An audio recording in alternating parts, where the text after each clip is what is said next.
नवनीत राणांच्या जात प्रमाणपत्रावरील निर्णय आता राखून ठेवण्यात आलेला आहे। दोन्ही बाजूंचा युक्तिवाद पूर्ण झालाय, लवकरच निर्णय अपेक्षित आहे। लोकसभा निवडणुकी अगोदर आता जात प्रमाणपत्रावर निकाल येणार का हे पाहणं सुद्धा आता महत्त्वाचं ठरणार आहे। तर जी सुनावणी होती त्या सुनावणीचा जो निर्णय आहे तो राखून ठेवल्याचं सध्या समजतंय।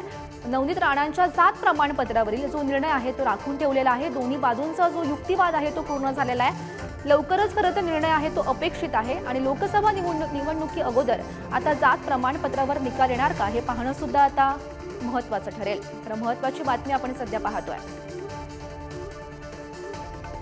तर आज जी सुनावणी होती त्यावरील जो निर्णय आहे तो राखून ठेवण्यात आलेला आहे।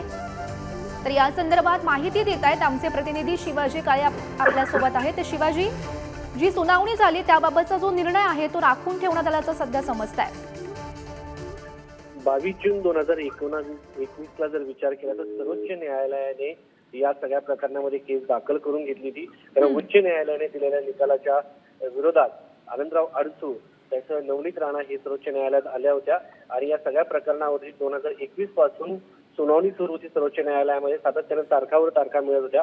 अखेर आज ही हिअरिंग जी आहे, सुनावणी जी आहे सर्वोच्च न्यायालयामध्ये पूर्ण झालेली आहे आणि या सगळ्या प्रकरणामध्ये आता नक्की काय घडतं हे पाहणं महत्त्वाचं आहे। कारण नवनीत राणा यांच्या वतीने जे कागदपत्र दाखल करण्यात आली होती ती कागदपत्र खोटी आहेत असं आनंदराव अडसूळ यांच्या वकिलांचं म्हणणं आहे आणि त्यांनी ती कोर्टाच्या निदर्शनास आणून दिली असं त्यांच्या वकिलांनी सांगितलं। त्यानंतर आज निकाल हा राखून ठेवण्यात आलेला आहे।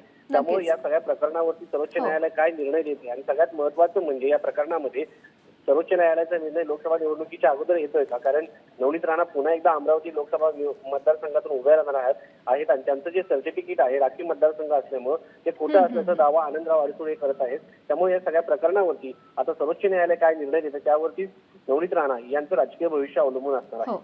नक्की शिवाजी, निकाल नेमका काय लागतोय पाहणं सुद्धा महत्त्वाचं ठरेल। धन्यवाद दिलेल्या या माहितीसाठी।